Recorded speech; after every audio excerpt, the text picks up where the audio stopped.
What's up mga par, JR here for sa another daily life vlog. Nag-breakfast kami ngayon kasi maglalaban naman ang Fersen.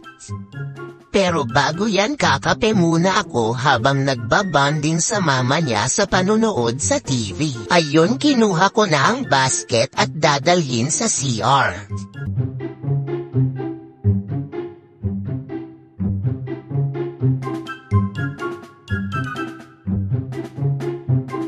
Pinaghiwalay ko ang puti, decolor at namamatsyang damit at tapos na iyon nilagay ko na sa washing machine.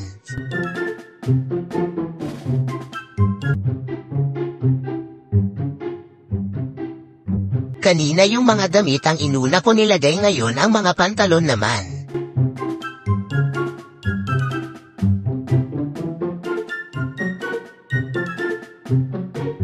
Pagkalagay ng pantalon, binabanlawan ko na ang mga damit at saka tapos isasampay.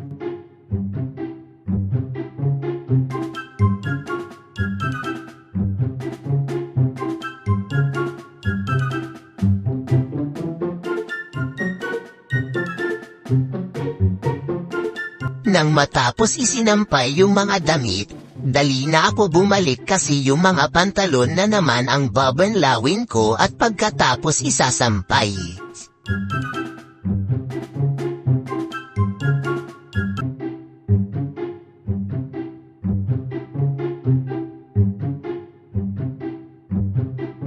Nang matapos ko na isasampay, kinuha ng GF ko yung sinampayan ko at dinala niya sa labas at isinampay ulit para maiinitan at matuyo ng madali.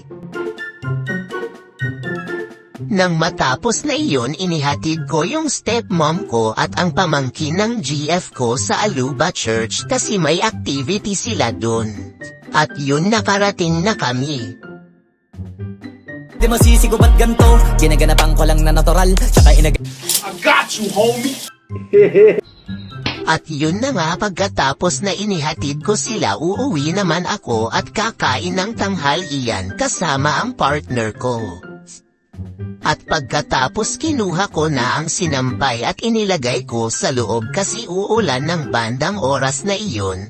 At pagkatapos na yan, nagpahinga na kami.